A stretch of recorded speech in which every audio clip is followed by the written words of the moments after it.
भाई ये बैठा है देखो हर्षित पास में, चाय पी रहे थे यहीं बैठे बैठे, ओट्स वाले बिस्किट खा रहे थे चाय के साथ। तो सोचा 2 मिनट बात हो जाए, साथ में बैठे थे। जब बच्चा 5 साल का होता है ना, तब उसके मन में एक बात आती है कि मेरे पापा बड़े समझदार हैं।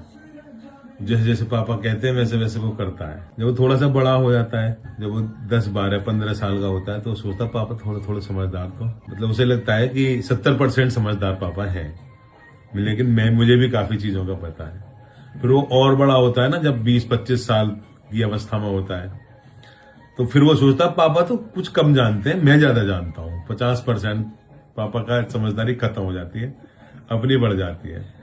जब 30 साल का होता है वो, और 30 और 35 के आसपास चल रहा होता है, तो उस समय पापा की समझदारी थोड़ी सी वापस आती है, थोड़ी सी, कि भाई हाँ थोड़े तो समझदार पापा हैं, शायद वो ठीक कहते थे, जो जो कहते थे अगर वो करते तो वो ठीक रहता उस समय ये चीज। और जब वो खुद 40 साल का या 50 साल की अवस्था में होता है, तो पापा को तो खो देता है वो। फिर वो सोचता है पापा होते तो मुझे कुछ तो समझदारी वाली बात बताते आज। फिर वो ये सोचता है। तो दोस्तों, मेरा कहने का मतलब ये है कि आपके जो फादर हैं, कि आप किसी भी अवस्था में हो, अगर वो आपसे कुछ कह रहे हैं तो उसका मीनिंग समझने की कोशिश करो।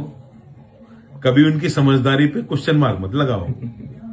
जब आप 5 साल के थे, जब भी वो उतने समझदार थे, और जब आप 50 साल के, जब भी वो उतने समझदार थे। बाप तो बाप होता है। बाप तो बाप होता है। तो फॉलो करो उनकी समझदारी की बातों को, फॉलो करो। अगर वो कुछ कहते हैं, देखो वो तुम्हारा कभी बुरा नहीं चाहेंगे। माँ बाप चाहे गरीब है या अमीर है ना, या बीमार है या स्वस्थ है, वो अपने बच्चों के लिए हमेशा अच्छा ही सोचता है। उनको कैसे बढ़े, वो कैसे उनके कार्यकलाप अच्छे हों, उनके लिए लोग अच्छा कहें, उनसे दिमाग में 24 घंटे ये बात रहती है कि मेरी औलाद को कोई गलत ना कह जाए। तो उनकी रेस्पेक्ट करो, उनकी बातों का आदर करो और मानो। अगर वो कुछ कहते हैं तो वो आपकी भलाई के लिए है, आगे आपके भविष्य के लिए। लेकिन ये मैसेज मुझे तुम्हें देना था, जो सच्चाई है वो सच्चाई है। अभी सच्चाई को देख लो, तुम्हें अपनाना है इसको।